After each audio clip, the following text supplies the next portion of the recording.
All right. Welcome to another edition of Shabbat Lounge. This is Matt. And Jake here. And we have a special guest who is no stranger to us, but we want to let you know we've got Joshua Myers back on with us. And Joshua, how's it going?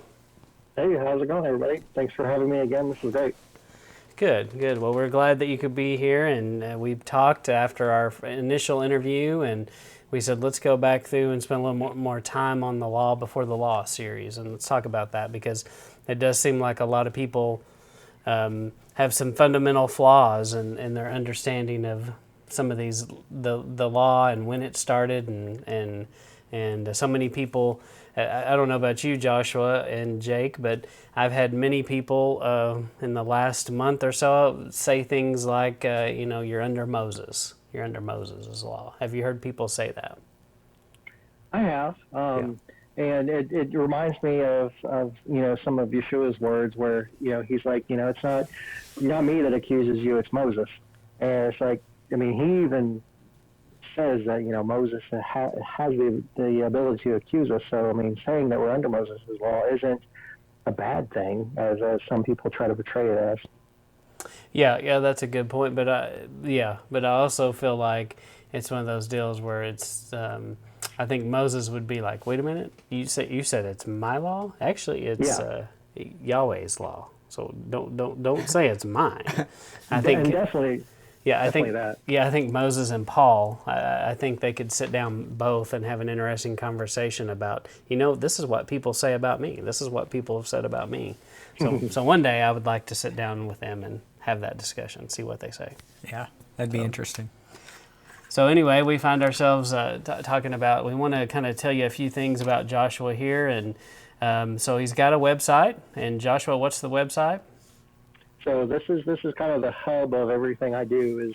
It's beacons.ai/JNMYERS. It's a like a link tree type site. And so it has everything that I'm a part of. It goes to, the comics I do, some T-shirts I design, and some other things that I've just been a part of. Okay, so it's pretty easy to find him there. He's got a presence on TikTok, and you can see some things he's done there. And so, what is this one here that I'm looking at? That's part of your kind of like a link tree. That's the beacon still, yeah. So that's kind of what it looks like. I always put my the latest comic on there, so that if you just want a glimpse at what it is, you can see it there, and then click on the top link to go and see the full thing and read the commentary if there is any. Okay, good deal. And then this is your Instagram. You've got a presence there as well that you, and so he, of course, any of this, please follow him. If you're already not doing that, he would appreciate that. And then he's got a Facebook presence as well, and it's got more links and to everything that he does there. And he's got books. So I do. And he's got a new book that just came out today. Just came out today. Yeah, I just got my first shipment of them in the mail today, and so I have a new one. It's called "I Cannot Keep the Law," except the "not" is scratched out. Oh, nice. And it's really my first book, even though it's my third. But it was the first one I wrote, and it was kind of my journey of going through all the arguments against a follower of Christ keeping the law, and comparing it to the Bible and just breaking it down. And so it's a walk through that. And because it is, straight and narrow, it does have a ton of comics related to all those different bits as you go through it as well. Okay, good. All right, that's awesome. So that's in comic form also. Then you're saying? It's kind of a mix. It's a book, but it also has comics in there as well. Oh, okay. If you look through, been able to look through my Church versus Bible one, it's similar but slightly different. The Church versus Bible was kind of putting a comic and then putting commentary underneath it, kind of similar how I make my posts now. This one's more of you're reading through it, and then there's maybe a comic to the side, or a comic to intro a chapter, or something of that nature. So Joshua, tell us, where can we find your brand new book if we want to buy it? Right. So if you can go to my Beacons AI link, I'll have the links there. But if you want to look for me on Amazon, I do have an Amazon page, author page of Joshua Myers. But like I said, the book is called I Cannot Keep the Law. So if you do I Cannot Keep the Law, Joshua Myers, it should pop up. Okay. All right. So great. So we've got the website there that you can look at. And so if you're just listening to this on audio, there is a visual that goes with this on YouTube. So, and we'll get right into it. So Joshua, we've taken, you shared your comics with us, and we are definitely a fan. And this first one is talking about Cain and Abel. And so, from my own background, this is something that perplexed me, especially as I began to study a little bit more. And I can remember at least having one conversation in my life with an atheist who even brought this up, and they're like, how can the God you believe in go so crazy on these guys, and there were no instructions on how to do a sacrifice? And I didn't have an answer for him. So this, and we're not really prepped with an answer for that kind of a question either. In church learning, I mean, that one doesn't really come up. Agreed. And it comes and from the standpoint of not believing the law happened until Mount Sinai, you run into that. You have that gap.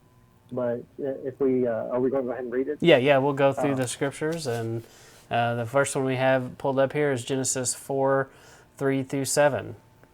Yeah, and so starting in 3, and in the process of time, it came to pass that Cain brought of the fruit of the ground an offering unto the Lord. So the important thing here that, and whenever we go to the actual law point, is notice it just says brought of the fruit of the ground. It doesn't say anything about it, just that he brought fruit of the ground. So this is, he just went and got some, could have been last year's, could have been, whatever, he just brought some fruit. Then verse 4, and Abel, he also brought of the firstlings of his flock and of the fat thereof, and the Lord had respect unto Abel and to his offering. On Abel, it says he brought the firstlings, the firstborn. So he brought the first, he brought the best, which is, whenever we look into the law, is what God requires. He requires that first, the first fruit, the best of what you have, whether it be of the flock or of the ground. Yeah, exactly. So, but if you don't, it helps understanding that the law existed, and we have to know that Adam was super intelligent. First off, he had the ability to name all the animals and remember them, and I'm like, I can't even remember a phone number. And so his intelligence had to be just incredible, and he walked and talked with God in the garden, and he knew lots of stuff, and we can't even begin to understand probably how many things he knew and what they talked about. Yeah, you have to know that he talked to him about all these kinds of things, and I was just going to say, and this is right after the fall, they ate of the knowledge of the tree of the knowledge of good and evil. Yeah, it gave them knowledge. I mean, that's why it's calling it that. So I mean, to think that we know more than Adam did is kind of laughable. Right. Yeah. But I think the reason that gained so much of a foothold, if you will, is because of the evolutionary model that's taught in schools, and it goes it's counter that narrative to say that this what would you call ancient man, caveman, Neanderthal. That's not very smart, and we've evolved, and actually the three of us and many others out there know that actually I think we're a lot more stupid than, it's not trending in the right way for humankind. Right. Oh, I agree. I even see it in myself. I mean, I was a smart kid growing up. I could remember things and do things now. Now that we have the internet at our hands, I don't remember things as much often anymore because I don't have to. I can look it up. And I've had people tell me, well, that's how we're smarter. It's like, no, that's not making us smarter. That's actually making us dumber. Right. Yeah. Think about navigation. I can remember back in the day when I had a job and I had a Mapsco that I kept in the front seat of my car, and I figured out where I was going analog, and that's because I'm old. But I didn't have a GPS, and to now I just press the button and it tells me where to go. Yep. So anyway, Yeah, I think too in this verse 4, until you really know and kind of have the mindset of the law, the things like the firstling of the flock doesn't really jump out at you, or the fat thereof, and how important that is. Oh, yeah. yeah, No, I agree. yeah. And studying the Torah, you start to understand that. Yeah, Yeah, you see that. And bringing up the fat thereof as well. I don't know that the verses I pulled that I have associated with it talk about the fat.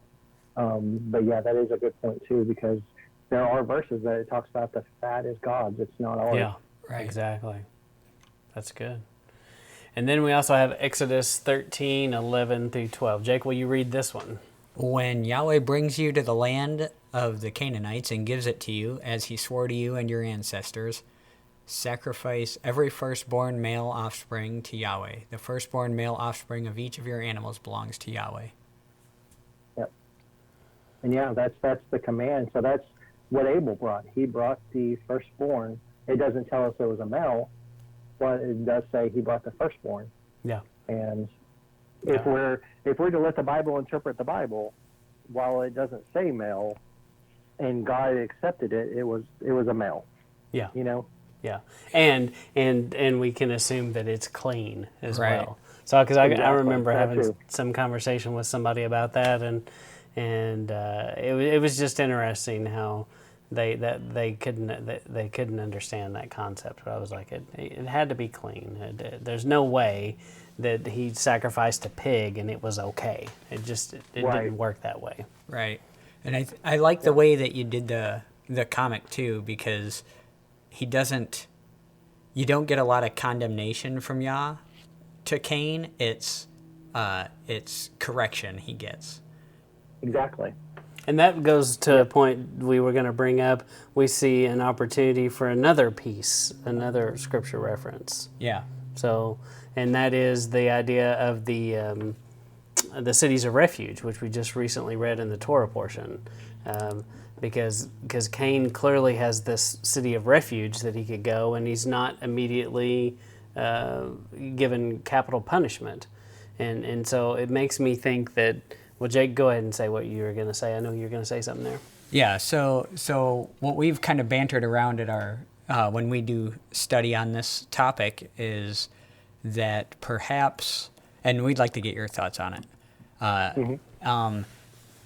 And maybe we'd like to see a comic on it. Yeah. But so the punishment for murder is death, whereas the punishment for manslaughter is to be sent to the city of refuge, so you're not killed by the avenger of blood, right? Right. So to us, this kind of seems like a manslaughter situation where when Cain slew Abel, right? Because of the punishment that's given out. Yeah. And No, I don't know that's if you've a good thought point. on that at all, and I could kind of explain where we're coming from a little bit more if you'd like. No, yeah, please do, because I haven't thought of that, and that is a good point. Okay, so one of the thoughts was, though they do know of death because they're obviously offering an animal here, but we don't have any record of any person dying at this point, up to this Right. point. So it almost, and when Cain is angry, Yahweh doesn't tell him he's sinning in his anger. It's you're allowing sin to crouch at your door because of your anger. And in that, he takes his anger and in a fit of rage, he didn't sit by the wayside and plan to kill his brother. In a fit of rage, he kills him. And based on the punishment, it sounds like more he didn't intend to kill him or he didn't realize he would kill him, that kind of thing. Yeah, I can see that. I can definitely see that with what the text says. That's an interesting point. And then with the city of refuge thing, because he is given a mark so that he can't be avenged Right. by the Avenger of Blood. So yeah, no, that's a really good. I haven't thought of that. I'll have to study that out, and if I do, yeah, I was going to say I'll have to borrow that and make a comic out of that too, because that's a good one. Well, it's yours. It's Free yours. gift. Well, thank you. All right, so we did kind of rabbit trail there, but Exodus 23:19 continues, "You must bring the best of the first produce harvested from your soil to the house of Yahweh your Elohim. Never cook a young goat in its mother's milk." But the last part of that we know is not necessarily applicable to this, but definitely you see that that Abel that he That Cain is supposed to be bringing the best of his first produce. Yeah, and he does not do that. So then Exodus 34:19. Every first male offspring is mine, even the firstborn males of all your livestock, whether cattle, sheep, or goats. So And that's just another showing what Abel did, showing another one that reaffirming that he was bringing the first. in Exodus 34:26, "You must bring the first and best of the produce harvested from your soil to the house of Yahweh your Elohim, and never cook a young goat in its mother's milk." Yep. And again, showing what Cain did not do. So just giving our two witnesses there that we have in Scripture. And then Numbers 18:15. Every firstborn male, human or animal, that is brought to Yahweh is yours, but you must buy back every firstborn son and the firstborn male of any unclean animal. So once again, confirmation that they were doing all these things before the law was officially written down. Yep. Didn't mean it didn't exist. All right, we'll move on to the next one is with Noah. And so, Noah, if we went and did a man on the street and said, how many animals did Noah take on the ark? Everyone is going to say what? 2 by 2. 2 by 2, that's right. And we know. Might even sing the song for it. That's right, that's right. They leave out the 7 pairs thing, so we're going to take a look at that. So, but this is another one that I did think about at a young age and go, how did Noah know what was clean and unclean? And I'm sure other people have asked this question. Well, that means it's because that there was law before the law. Hence that's why we're here. So someone read Genesis 6:19 here. Go ahead, Joshua. Okay. Bring 2 of every living creature into the ship in order to keep them alive with you. There must be male and female, 2 of every type of bird, every type of domestic animal, and every type of creature that crawls on the ground will come to you to be kept alive. Take of every kind of food that can be eaten and store it. It will be food for you and the animals. Noah did this. He did everything that Elohim had commanded him. Yahweh said to Noah, "Go into the ship with your whole family, because I have seen that you are alone, are righteous among the people of today.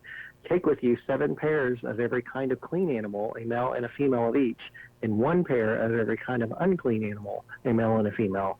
Also take 7 pairs of every kind of bird, a male and a female of each, to preserve animal life all over the earth after the flood."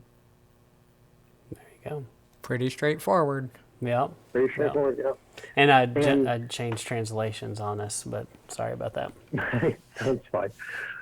But here, like you're talking about, how did Noah know what what animals were clean and unclean? And it goes back to something that I believe you had mentioned in a TikTok comment that we were discussing this before here, is that some things were created for a purpose. We as humans, we create things for purposes all the time. We have vehicles. I have a car in the garage. I won't go use my car to try to cook supper tonight. That's not its purpose. God did the same thing. He created animals with purposes. Some of them, their purpose is food. Some of them, their purpose is something else. They're not for us to eat. Yeah. Which goes into the clean and the unclean. Yep, that's right. I've seen a great illustration where someone took an aquarium and they put mussels on one side and no mussels on the other, and they show it's like the same water, and the mussels are cleaning the water, and the water with the mussels is clean, and the water that doesn't have the mussels is dirty. And when we look at things like the Gulf of Mexico, and why is the Gulf of Mexico so dirty and nasty? Well, they have overfished the shrimp and the clams and the oysters, all these things we're not supposed to eat. They've overfished it so much that all the things that Yahweh put in there to clean the ocean, we decided we needed it, and we've removed all the cleaners. And no one ever talks about that in environmentalism, but I think it's worth mentioning. Yeah. And it goes back to what you were talking about earlier. It's kind of an evolutionary mindset, because we're the top of the food chain. So anything below us, we can eat. And it's like, no, that's not how God set it up. He didn't set us at the top of a food chain. That's not the food chain. He has animals for certain purposes. Some of them we can eat, some of them we can't. That's right, and it's established at creation. So we'll go look at Leviticus now, and so I don't know if you want to read all of Leviticus 11 or just pick some things out of here. I think we could probably just pick some things out. Yeah. Just to show that, God says these are unclean and these are clean. Yeah, so for instance, in verse 3 there, 3:11, it talks about, or 11:3, talks about the cloven hoof and choose the cud. And, we know we can eat those things. And so, and it goes on, and it's very specific about the things that are clean and unclean. Right. And number 4 is good too. You shall not eat them that chew the cud, but don't divide the hoof. And then animals that divide the hoof but don't chew the cud are unclean also. Yeah. Yeah. And then in verse 5, we see that God doesn't like Sonic Drive-In because he says we can't have conies. That's right. That's right. No conies. Very good. Very good. And definitely no swine here. So, yep. And then it goes on to specify the fish. It's got to have fins and scales. And this one here, verse 11, is even interesting. It's they're an abomination. Even their carcasses are an abomination to you. Yeah. Mm-hmm. Yeah. Yeah. So, like, I'm from the South. You guys are too, I believe. Yeah. Y'all know full well that lard is like our butter. If you go to any kind of like Southern kitchen, that's what they're using for butter. They're using pig carcass, the pig fat. Yeah. And and here it says no, you're not supposed to touch that stuff. Yeah, not even touch it. Yeah, the abomination's a pretty big word. You don't just throw that around. Yeah. Right. Agreed. And it's interesting because that's the same descriptor that he has for things like homosexuality. Mm-hmm. And that people will jump on and say, hey, you're not supposed to do this. It's an abomination. Well, right. You're not supposed to eat pig. It's an abomination. Right. Yeah. And then, with the birds here, it's pretty much the predator kind of birds, the predator birds, mm-hmm. and the scavenger kind of birds. And, those are the ones that he lists out to not eat. And it makes sense. He made these birds to go clean up the mess, because, they're the sanitation department. They're doing, in science we would call it their niche or their role or job, and that's what they do. That's what he made them to do this. And it's a perfect system because he made it. Agreed. I would point out too, because we were having that discussion the other day as well, because apparently chickens have a very wide range of what they will eat too, and they can kind of seem similar to some of these that aren't clean. Right. And it goes into, while we can kind of see some themes in them, it doesn't necessarily mean that is the theme. Yeah. Because like goats. How many times in cartoons growing up were goats chewing on a tin can? Right. Uh-huh. So it's not necessarily what they eat, but what their function is. Yeah. That's and true. I think too, it's how they eat. Like some of the birds that you can eat have like a gizzard and a crop and that kind of thing, and the other kinds don't really have that. And it's a way of chewing the cud basically for them.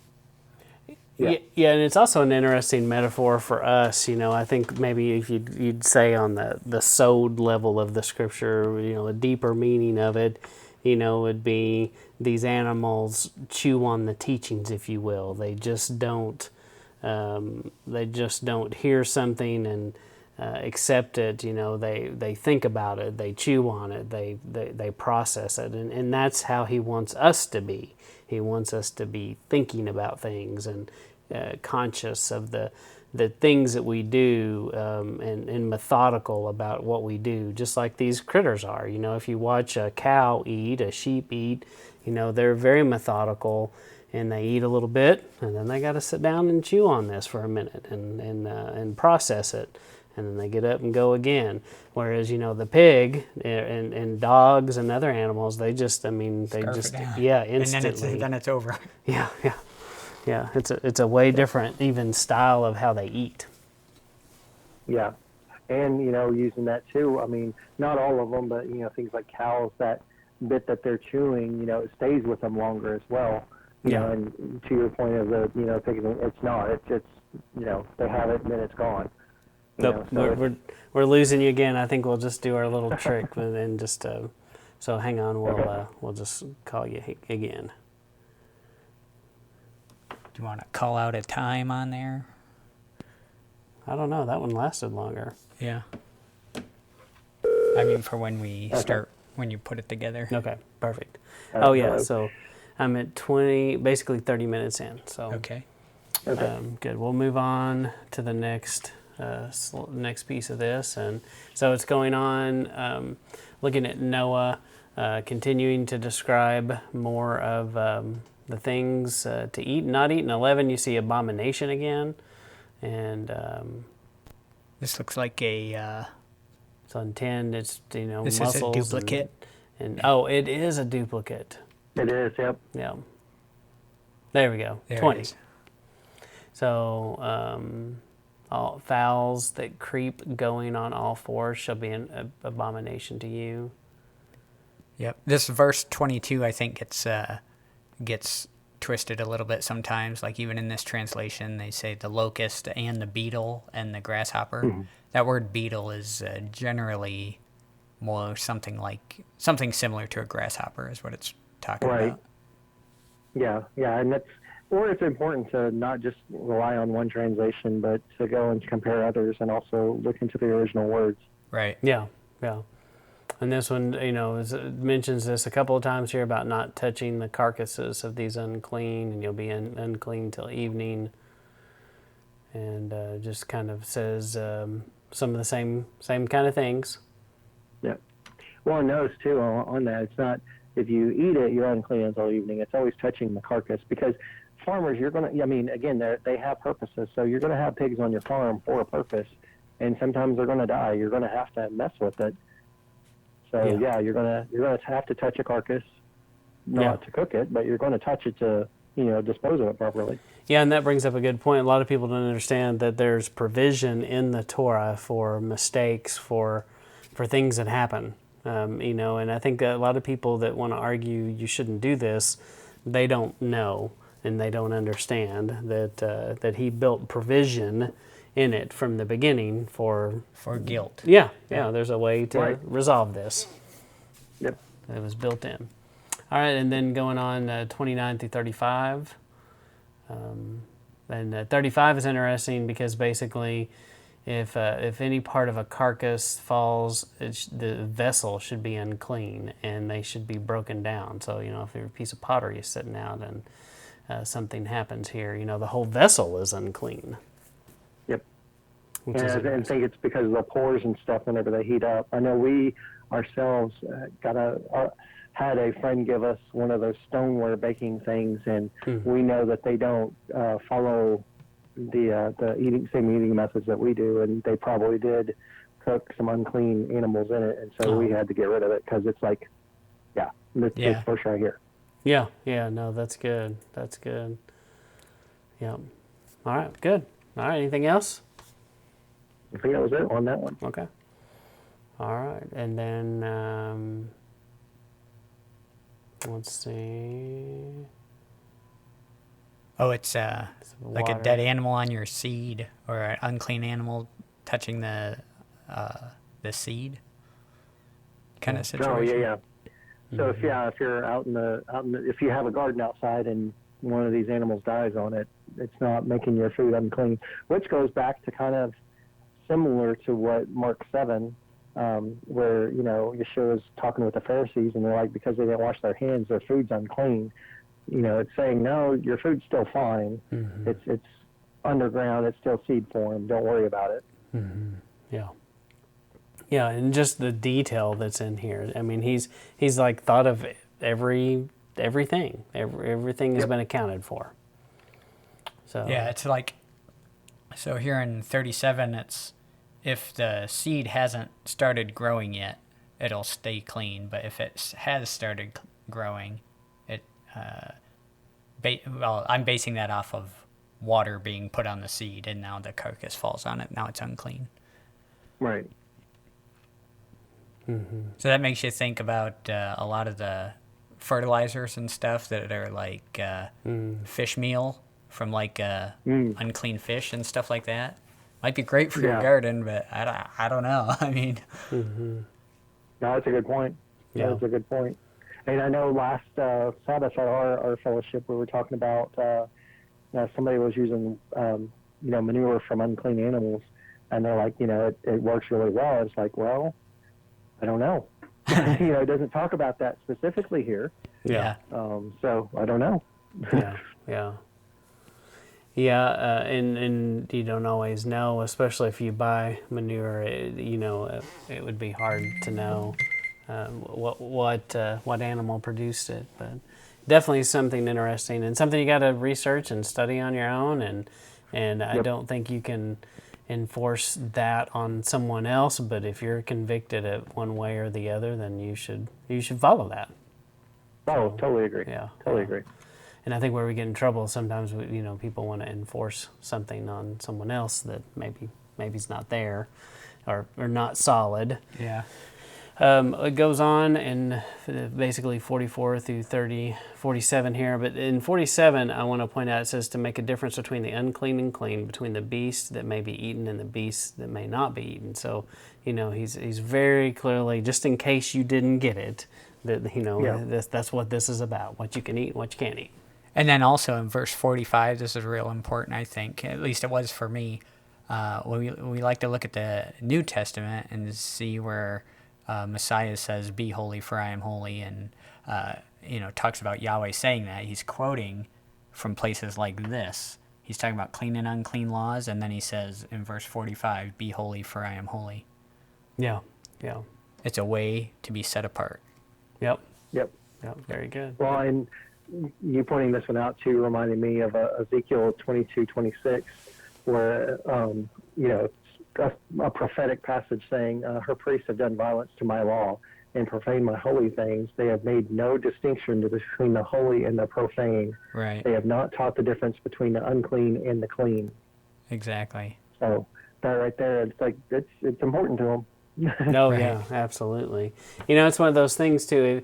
It's almost like that scripture where it talks about if you've been entrusted with a little.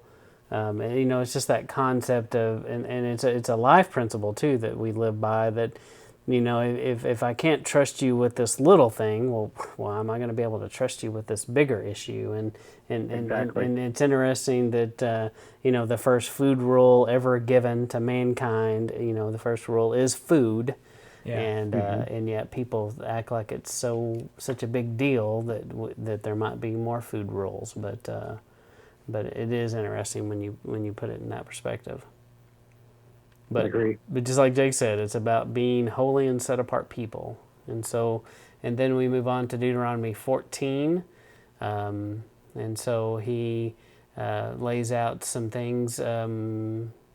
So he repeats a bunch of the same things here. I think it's important to point out, Jake, why don't you read like 3 through 7 there? All right. Never eat anything that is disgusting to Yahweh. Here are the kinds of animals you may eat: oxen, sheep, goats, deer, gazelles, fallow deer, wild goats, mountain goats, antelope, and mountain sheep. You may eat all animals that have completely divided hooves and that also chew their cud. But some animals chew their cud while others have completely divided hooves. You may not eat these kinds of animals. They include camels, rabbits, and rock badgers. I mean, which of us Who of us can say they haven't eaten a rock badger? I haven't. I don't even know what a rock badger is. I think it's a marmot. I think it's like a honey badger. A honey badger. Honey badger No, don't okay. care. Okay. That's right. Yeah. And then 8, also, you may not eat pigs. Oh, yeah, right out there. Never It says eat that. their meat or touch their dead body. So, I mean, it's just basically the same things that we've discussed there. But yes, it's just clearly, so clearly Noah knew these things. And so when Yahweh said, hey, bring the clean animals, there's not a discussion where Noah's like, what? What do you mean Yeah. clean? Right. It wasn't new mean, I can't- information. Yeah. And then, and that too, the part you brought out too, the disgusting. Yeah. Yeah. I'm calling it disgusting. Like, those of us that have kids or can remember our childhood, there's things that we did as kids or our kids have done that are disgusting, and it's like, it appalls us. And that's the kind of relationship that we have with our Father. There's things that we do that appalls us, and he's like, please don't do that. Yeah. Well, that brings up a good point.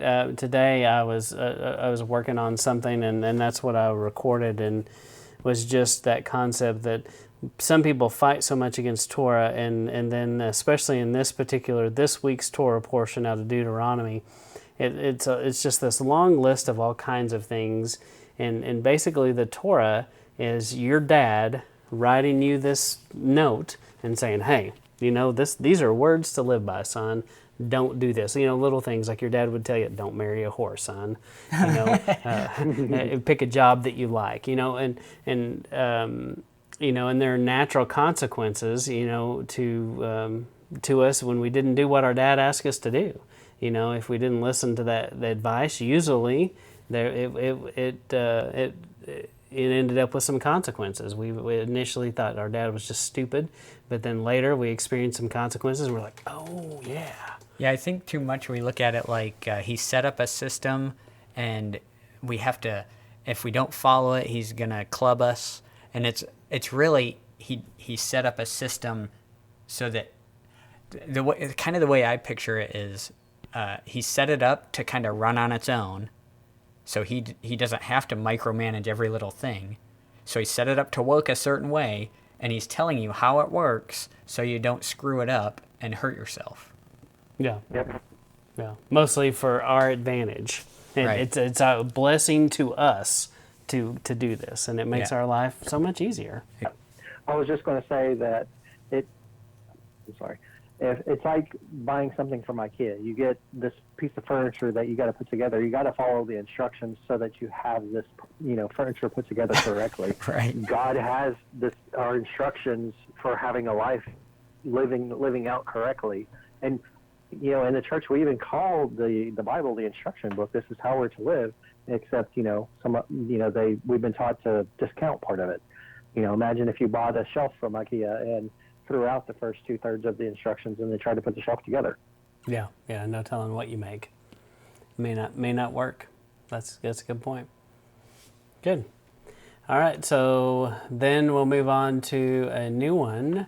And this one is, this is about, it says, it's So he says, by no means, yeah. come stay at my house. We will eat unleavened bread. And then the Yeah. other people say, Oh, so this is Lot, isn't it? Yeah, this is This is the where I'm pointing out that there seems to be a correlation here between Passover of the account of Lot and Sodom and Gomorrah, and then the Passover account, because as we read, we can see, and I think I have that included in the text there. But when we read the story of Abraham, whenever the men and God came to Abraham, He made them.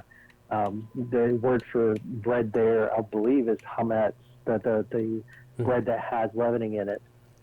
Whereas Lot specifically, it's after sundown, and we know it's after sundown now. And Lot's like, hey, I'll give you unleavened bread. Come in my house, which is two of the regulations for Passover: unleavened bread and being in your house. yeah, stay the night in the house there. Yeah, very Yep. good.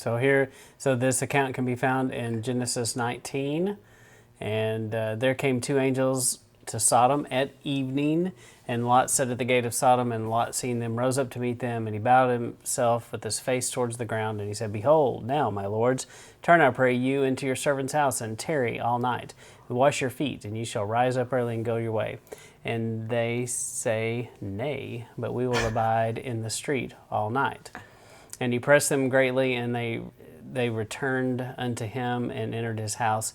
And he made them eat a feast, and he did bake unleavened bread, and they did eat. Ding, ding, ding. Yep. So you're Yeah, saying it even has feast of the Passover. wash your feet situation there. Yes. Yeah, good observation, for sure. So definitely a reference to the law before the law. They knew that Lot, and that's interesting about Lot, because it is easy, I think, for us to look at Lot and go, Lot, man, what kind of guy was Lot? And it is really easy to be judgmental of Lot, but in the end, he was considered righteous enough that, To get pulled that out of God there, yeah. saved him. And this is confirmation that Lot did some things right. Yeah. Yep. He may have not been living perfectly, but he was trying. Yeah, I think too it's his connection with Abraham Oh, yeah. saved him also. Yeah, definitely. I wouldn't say look at Lot and, live like Lot. I don't think you're going to see that on many T-shirts. Probably not the best way to be, but definitely he did some things right, and clearly this is one of the things they did right. It looks like he observed the feast, at least Passover. Yeah. And a verse I didn't include in the comic, I might have included it in the commentary, I don't know, but there's a Revelation 11:8, and it's, and their dead bodies shall lie in the street of the great city, which is spiritually called Sodom and Egypt. And another kind of connection to Passover, what does Sodom and Egypt have in common? Well, if we just read the stories as separate instances, there's nothing in common. But if this is a Passover event, that's what they have in common. Both places were destroyed, during Passover. Yeah, that's a great interesting. observation. Yeah, from Revelation. Say the address again. Revelation 11:8. Nice. Okay, all right. So y'all look that up. That's a good one. And then this goes on just to explain. Does it say anything else about unleavened bread? It's just telling the story here, I think. Yeah, it's just telling the story. Yeah. Yeah. And so Sometimes I include the whole chapter because I want to make sure people are getting the context and not just saying, just not cherry picking. That I'm right? not just cherry picking something to say, oh look, these match. It's like no. Yeah. Read the whole thing. Yeah, that's right. So, and I think we would all tell people, read it for yourself. Don't take our word for it. You go read. You read these passages and see this. So, and that's what he wants. He wants us to work out our own salvation with fear and trembling, and to look into it. So, so this just goes on to continue to tell the story about Lot, and so it talks about and their escape from there, which again, going back to Passover, they escaped right after Passover. Right. Mm-hmm. So another parallel there in verse 22. Haste thee, escape thither. I'm not great at King James. No, me neither. And so it definitely there's definitely parallels, and I think that's an interesting point to make when we look at Scripture. Start looking for commonalities, and the Passover, you can see, there's always some, especially in both of these stories, there's a destroying angel, if you will, going around kicking butt and taking names, and then there was a way out, and there were rules to follow, and if you didn't follow these rules, well, there were terrible consequences to this. And then even at Shavuot, you see the same kind of principle. Shavuot, there's always fire. There's sometimes the number 3,000 speaking languages, and so there are multiple places. Once you start seeing these, the more you go through Torah, the more you're able to go, hey, wait, that looks like this, and it does help you kind of connect the dots and maybe see things you didn't see before. Right, you pick out the patterns because the word rhymes, basically. Yes. Yep. Yes, it does. Agreed. And then I think too on this one, another connection would be that when they exodus from Sodom and Gomorrah, he has a place for them in the wilderness, but they want to go back to the city. So Yeah. It's similar to when the Israelites come out. They want to go back to the city, whereas he's sending them into the wilderness. Yeah. Yeah. No, that's good too, because that is another parallel. Yeah. Yeah. He grants Lot that, but he doesn't grant the Israelites that. Right. Mm-hmm. Maybe because of Lot. I don't know. Maybe so. Maybe. Maybe so. What some bad things happen here. And we want you to read about them if you don't know them. And then also Exodus 12. This will take us outside to outside the page, and I may or may not be recording, but I can figure this out later. Perfect. So Exodus 12 is just giving you the specifics of the Passover, and about so Jake, why don't you read that? All right. Yahweh said to Moses and Aaron in Egypt, "This month will be the very first month of the year for you. Tell the whole community of Israel, on the 10th day of this month, each man must take a lamb or a young goat for his family, one animal per household. A household may be too small to eat a whole animal. That household and one next door can share one animal. Choose your animal based on the number of people and what each person can eat. Your animal must be a 1-year-old male that has no defects. You may choose a lamb or a young goat. Take care of it until the 14th day of this month." And go ahead and read to there. All right. Then at dusk, all the assembled people from the community of Israel must slaughter their animals.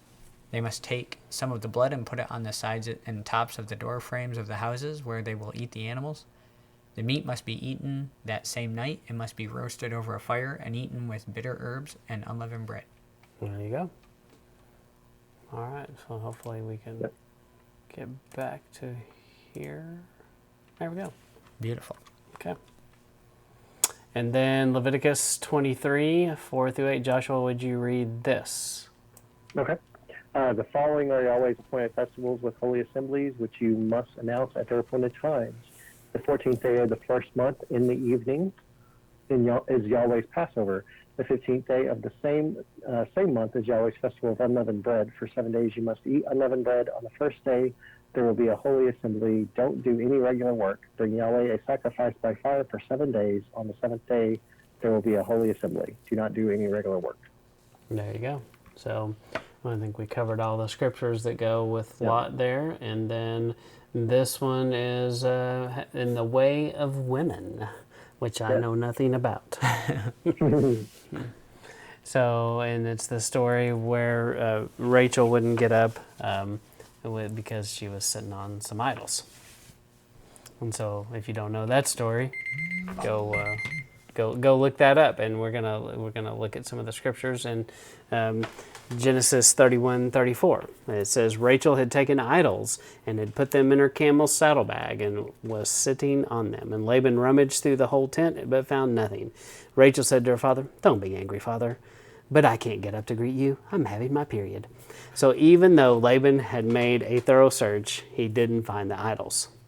So, just like any good man, if a woman says that to you, you're not asking any more questions. You're done. So, you know, there's no discussion needed at this point. Like, okay, I'm moving on. Yeah. And I point out this one, especially with the law, and I know we'll get to that in a second, but because there's scripture later on, and I don't remember where it talks about it, but God talks against having relations with a woman while she's on her period, and how that's something that he doesn't like either. And so if God's saying it, it's not because no one's not ever done it. It's because people are doing it. He's like, don't do that. Yeah. And so Laban, we can't assume that Laban just didn't want to touch what Rachel is sitting on because men are grossed out by it, by a woman on her period. God warns against that some men aren't necessarily grossed out about it, and they shouldn't have relations with a woman on there. So we can't assume that Laban is just giving her privacy because all men are like that. We have to assume that because there's a commandment, that Laban's actually following this commandment. Yeah. No, that's an excellent point. Going back to letting the Bible interpret the Bible. Yep, very good. However, Laban didn't seem too keen on the idol worship part of the Bible. True. Yeah. But it goes back to, some things that people are holding. I mean, look at the Pharisees. There's some things that they held that they were doing right, but there was a lot of stuff that they were holding in place of against what God says, and and Yeshua calls them out on it. Yeah. And it's not. We can't assume everybody's doing everything right all the time. Some people are going to do some of it right, and other things are going to not do right. And then let's talk about this scripture. That this one brings up the scripture you're talking about in Leviticus 15:19 through 28. It lays out very specifically that when a woman has her monthly period, she'll be unclean for 7 days, and if you touch her, you're going to be unclean till evening. And anything that she lies down or she sits on will be unclean. Even her bed or clothes, you got to wash your bodies, and you're unclean till evening. And then it goes on to talk about in 24, if a man has sexual intercourse with her while she's on his period, he will be unclean for 7 days. Any bed he lies on will become unclean. So that was the part there you were talking about. So yeah, it's like he puts the guilt onto himself. Yeah. Essentially. Yeah. It's the you have the same punishment as the original crime, basically. That kind of idea. Yeah. So that is the background of knowing why she could say what she said. Is she understood this? This was practiced, or she wouldn't have known this information. Oh, just to clarify, I'm not saying that being on your period makes you guilty of a crime. Yes, that's good to clarify. just got to clarify things like that, because there's people and say I things. think it goes well too. I mean, it's not saying, it's not saying anything bad. It's saying they're unclean. I mean, we're none of us are women. I think all of us are married, and we're to talk to our wives about it. I mean, that's a time that they're not feeling great, for one. Yeah.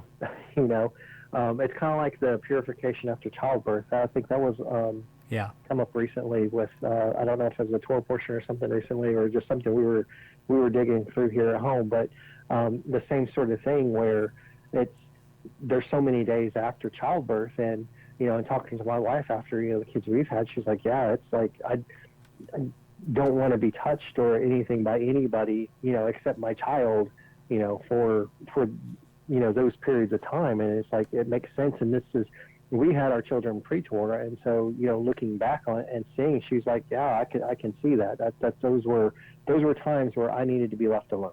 Yeah, definitely. It's protection for the woman as much as anything. Yeah.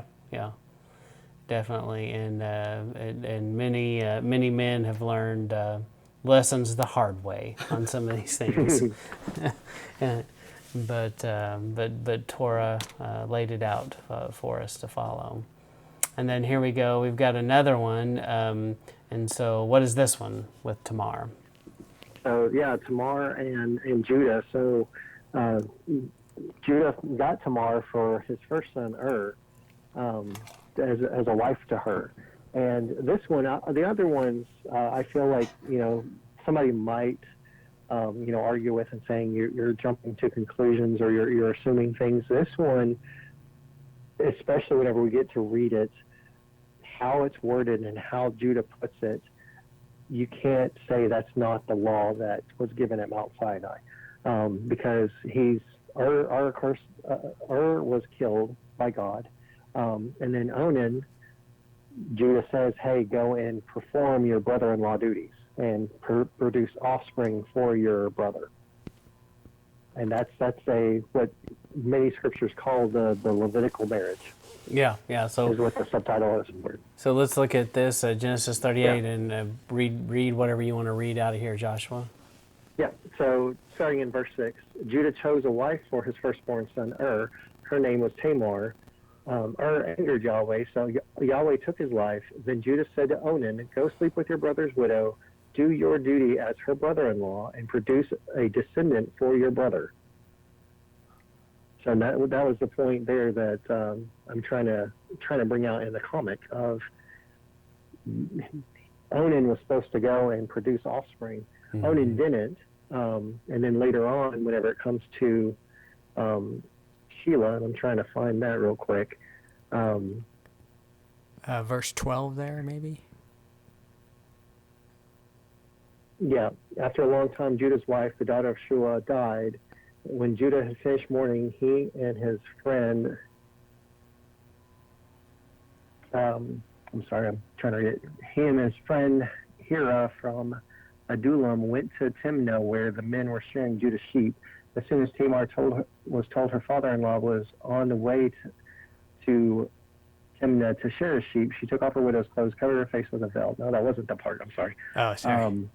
No, you're fine. It's the part. Oh, it's 11. Then Judah said to his daughter-in-law Tamar, "Return to your father's home and live as a widow until my son Shelah grows up." He thought his son might die like his brothers, so Tamar went to live to his father's home. So here we have a third brother, because Onan was killed too, and he's like, "Hey, wait, you'll get Shelah, but go live as a widow for a bit," because he was actually not ever intending to give Shelah over, but again, following that line of the brother must produce a offspring for the brother that died. Right. So we're seeing it go down the line, which again goes back to the story the Sadducees threw at Yeshua of a woman, married husbands. Each of them died before giving a offspring. Which one is the husband in the afterlife? It's the same thing. I mean, we can, again, letting Scripture interpret Scripture, we know that those 7 husbands this wife had, or this woman had, were brothers, and they're performing this commandment right here. Right. Yeah, no, that's good. Good observation for sure. So yeah, very clear that that they knew exactly what they were supposed to do, and for whatever reason, he was not willing to share his inheritance, share this with her. And I'm sure it came down to greed, don't you think? That he just was trying to have more money, basically, and not having to share. Probably. Yeah. And then what I find interesting on their story too, and I believe, no, it's not on this page, but it's near the end of it, of chapter 38. Nope, that's Deuteronomy. No, you don't have it on there. But it's something along the lines of Judah, whenever he finds out that Tamar had used him to perform that ritual, or that commandment, if you will, he calls her more righteous than he is. Yeah. So. Yeah, that is interesting. So, and it's a fantastic story for sure. So, it's definitely not your G-rated story, but No. but what I always tell people on this one is basically, she takes his car keys and his wallet, and keeps them, and then later is like, "Oh yeah, you missing these? You need these?" Because he immediately knew that he didn't have those things, because he carried these things with him everywhere he went, And he was had. Yeah, and they identified his power and his authority, and he gave all that to her, and it's a crazy story for sure. But good. And then Deuteronomy 25, 5 through 10 also talks about basically confirming the exact same thing, the same thing about having your duty as a brother-in-law. Yep. Yeah, verse 5, when brothers live together and one of them dies without having a son, his widow must not marry outside the family. Her husband's brother must marry her and sleep with her. He must do his duty as her brother-in-law, almost word for word, as what Judah told Onan. Yeah. He must do his duty as her brother-in-law. Right. Yeah. And then even kind of quotes where it's kind of interesting here, but if a man doesn't want to marry his brother's widow, she must go to the leaders of the city at the city gate. She must say, "My brother-in-law refuses to let his brother's name continue in Israel. He doesn't want to do his duty as my brother-in-law." Then the leaders of the city must summon him, talk to him. If he persists in saying that he doesn't want to marry her, his brother's widow must go to him to the presence of the leaders, and she must take off one of his sandals and spit in his face, and then she must make this formal statement: "This is what happens to a man who refuses to continue his brother's family line. Then in Israel his family will be called the family of the man without a sandal." That sounds like a good movie title. Yes. And so, definitely some things are lost in translation, because it's like the family of a man without a sandal. We're like, okay. Yeah. So, Yeah. but when you think about a sandal covenant, and the sandal was the marker for your property, maybe it affected your ability to go into land agreements and buy land or something if you couldn't, or go into a sandal covenant if you couldn't lay a sandal down, or you had this reputation and people are like, oh, I don't want anything to do with you. I would imagine there's something like that to it. Could be.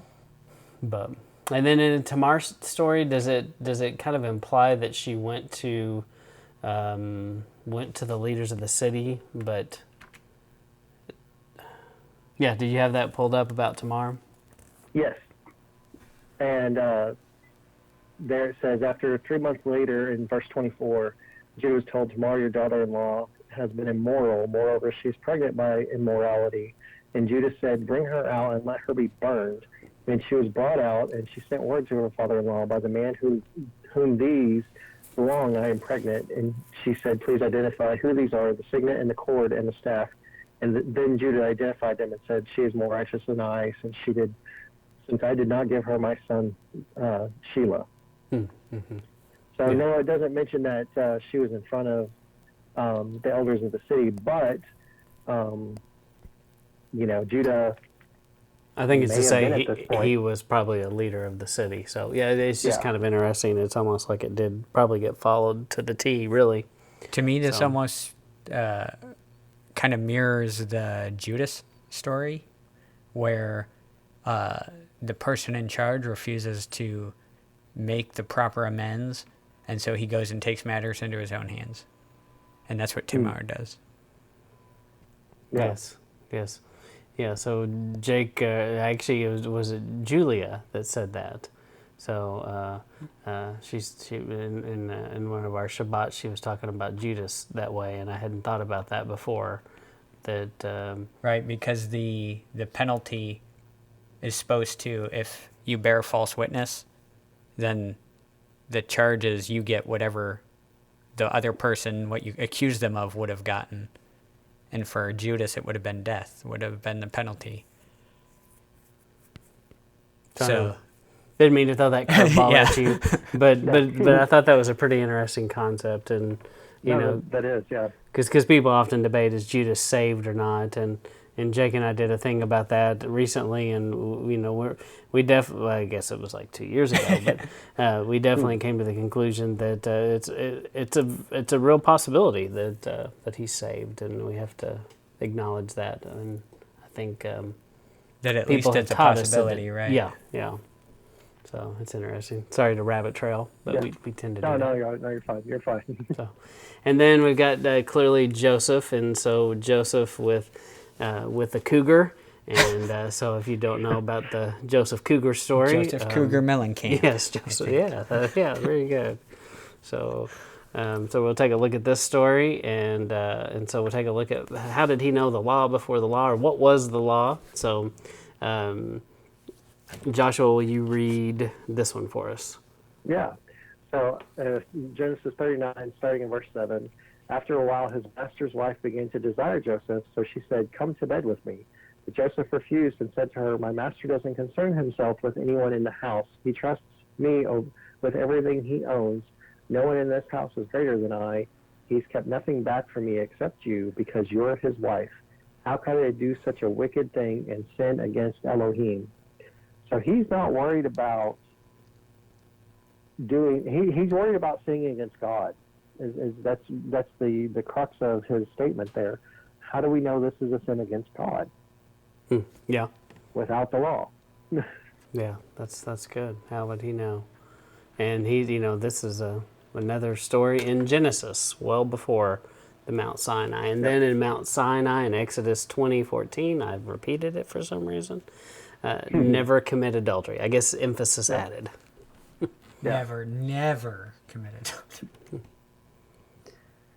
And then I think of what I meant to. It seems like there's a Deuteronomy. It's just my mistake. There, seems like the Leviticus 18:20. Leviticus 18:20 says the same thing. And you shall not lie sexually with your neighbor's wife, and so make yourself unclean with her.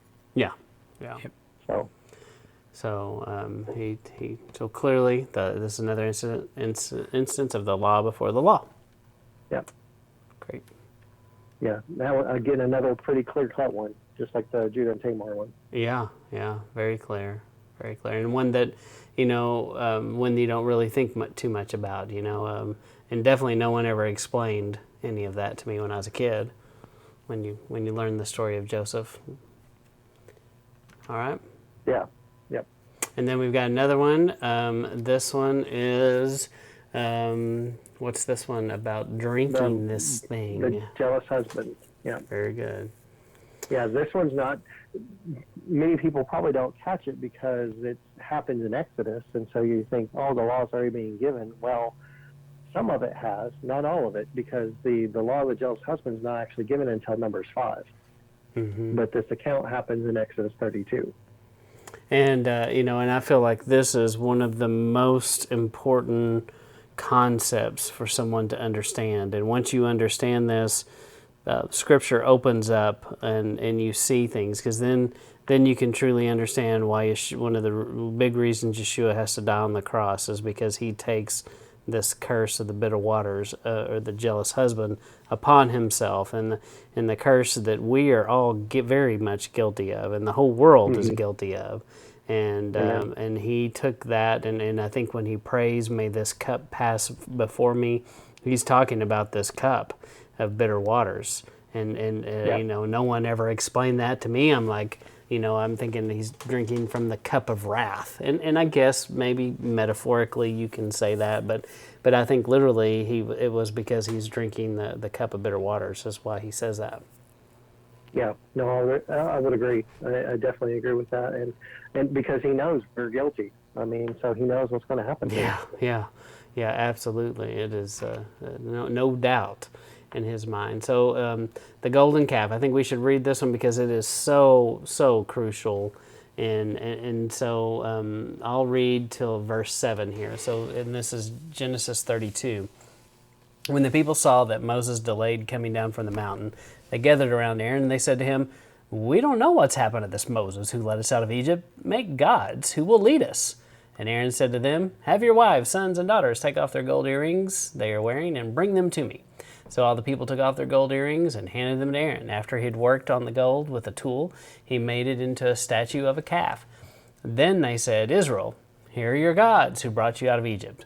When Aaron saw this, he built an altar in front of it and announced, "Tomorrow there'll be a festival in Yahweh's honor." Early the next morning, the people sacrificed burnt offerings and brought fellowship offerings. Afterwards, they sat down to a feast, which turned into an orgy. Yahweh said to Moses, "Go back down there. Your people whom you brought out of Egypt have ruined everything. They've already turned away from what I've commanded them to live, and they've made a statue of a calf for themselves. They've bowed down to it and offered sacrifices. They've said, 'Israel, here are your gods who brought you out of Egypt.'" Yahweh added, "I've seen these people, and they are impossible to deal with. Now leave me alone. I'm so angry with them, I'm going to destroy them. Then I'll make you into a great nation." But Moses pleaded with Yahweh, his Elohim. "Yahweh," he said, "why are you so angry with your people whom you brought out of Egypt, using your great power and mighty hand? Don't let the Egyptians say, 'He was planning all along to kill them in the mountains and wipe them off the face of the earth. That's why he brought them out of our land.' Don't be so angry. Reconsider your decision to bring this disaster on your people. Remember your servants Abraham, Isaac, and Israel. You took an oath, swearing on yourself. You told them, 'I will make your descendants as numerous as the stars in the sky. I will give to your descendants all the land I spoke of. It will be their permanent possession.' So Yahweh reconsidered his threat to destroy his people. Moses turned and went down the mountain carrying the 2 tablets of God's words. They were written on both sides, front and back. The tablets were the work of Elohim, and the writing was Elohim's writing inscribed on the tablets. Then Joshua heard the noise of the people shouting. He said to Moses, 'It's the sound of war in the camp.' Moses replied, 'It's not the sound of winners shouting. It's not the sound of losers crying. It's the sound of a wild celebration that I hear.' When he came near the camp, he saw the calf and the dancing. In a burst of anger, Moses threw down the tablets and smashed them at the foot of the mountain. Then he took the calf they had made, burned it, ground it into powder, scattered it on the water, and made the Israelites drink it. Moses asked Aaron, "What did these people do to you that you encouraged them to commit such a serious sin?" "Don't be angry, sir," Aaron answered. "You know these people are evil. They said to me, 'We don't know what's happened to this Moses who brought us out of Egypt. Make gods for us. They will lead us.' So I told them, 'Take off the gold they were wearing,' and they gave it to me. I threw it into the fire, and out came this calf." Aaron had led the people get out of control, and they became an object of ridicule to their enemies. When Moses saw this, he stood at the entrance to the camp and said, "If you're on Yahweh's side, come over here to me." And then all the Levites gathered around him. And then 20, which actually is like a scene from the Alamo with John Wayne. Then he said to them, "This is what Elohim of Israel says. Each of you put on your sword, go back and forth from one end of the camp to the other. Kill all your relatives, friends, and neighbors." They did what Moses told them, and that day about 3,000 people died. So, how does he know who's guilty? Yep. And that goes into the law. If we pull up the numbers account and see what happens whenever you drink the bitter waters, your thigh wastes away and your abdomen expands. Well, if your thigh's wasting away, you're not running nowhere. You know?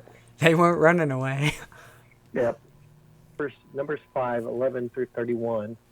And the Lord spoke with Moses, saying, "Speak to the people of Israel. If any man's wife goes astray and breaks faith with him, if a man lies with her sexually and is hidden from the eyes of her husband, and she is undetected, though she has defiled herself, and there is no witness against her, since she has not taken an act, if the spirit of jealousy comes over him, and he is jealous of his wife who has defiled herself, or if the spirit of jealousy comes over him, and he is jealous of his wife, though she has not defiled herself, then the man shall bring his wife to the priest and bring offering required of her, a tenth of an ephah of barley flour.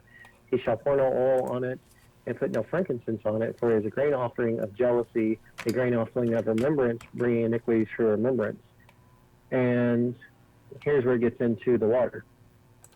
In verse 16, "And the priest shall bring her near and set her before the Lord, and the priest shall take holy water in an earthen vessel and take some of the dust that is on the floor of the tabernacle and put it into the water. The priest shall set the woman before the Lord and unbind her hair of the woman's head and place it in her hands, the grain offering of remembrance, which is the grain offering of jealousy, in his hand the priest. Then the priest will say to her, if no other man has had sexual intercourse with you and you haven't been unfaithful to your husband, you're not guilty.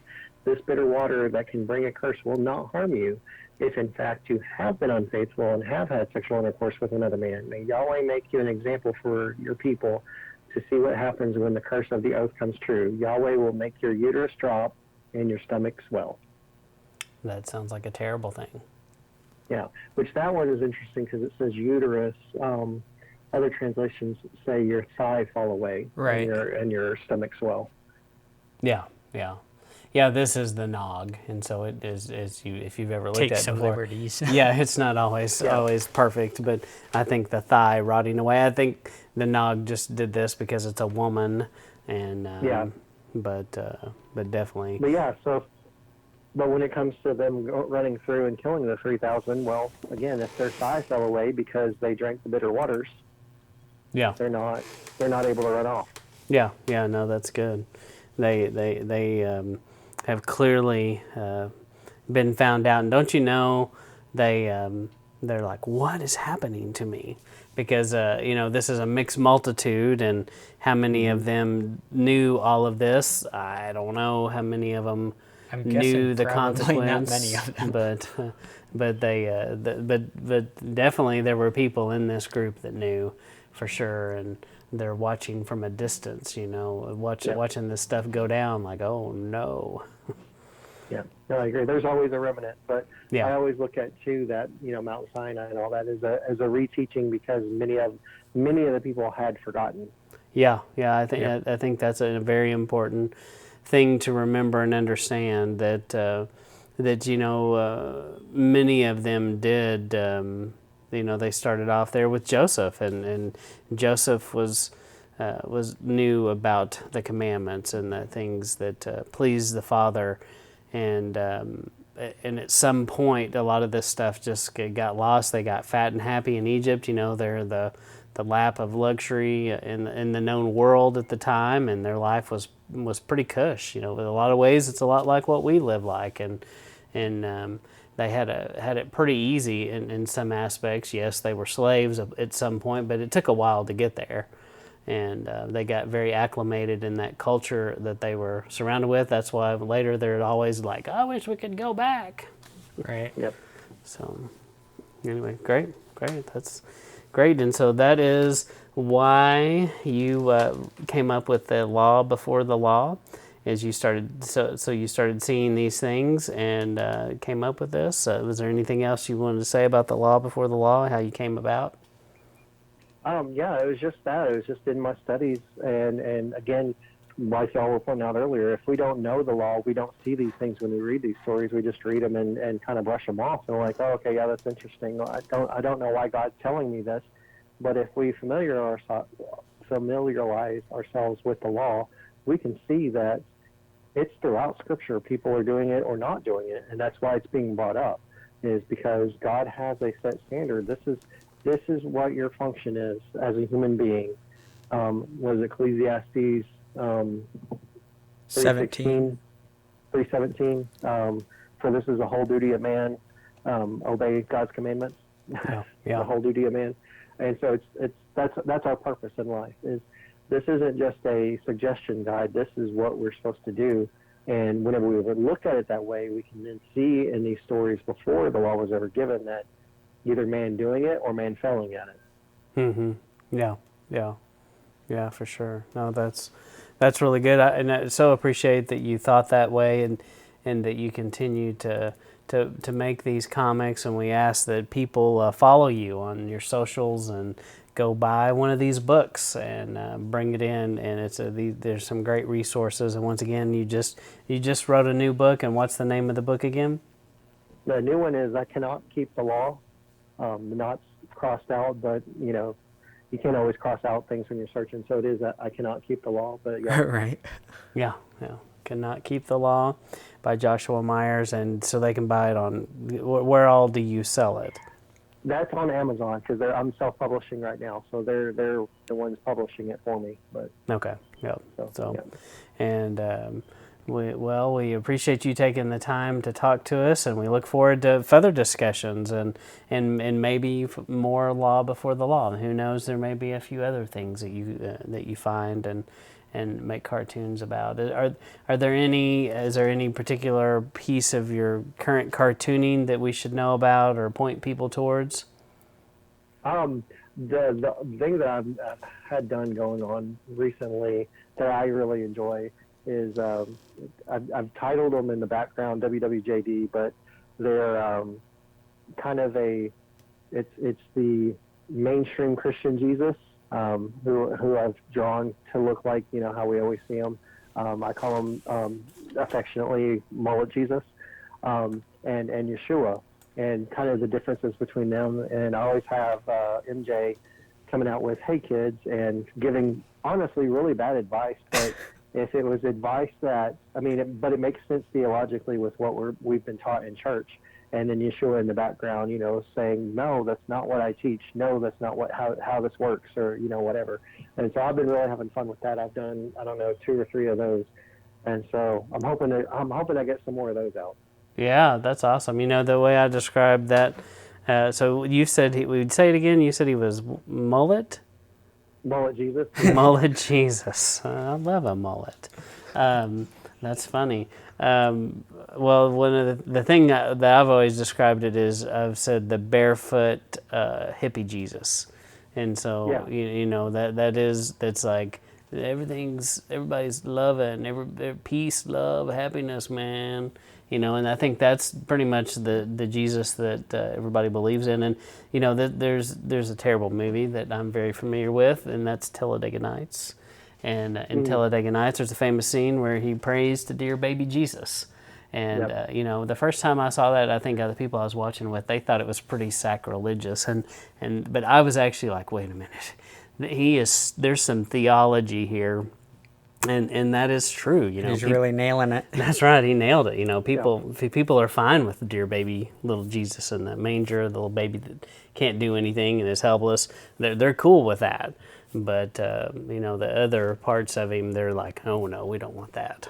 So, so that's a good observation. I look forward to seeing those and hearing more about it. So, anyway, Jake, do you have anything else to add? No, I just really appreciate that you coming on and the work that you're doing to kind of get these messages out there. And I like the creativity.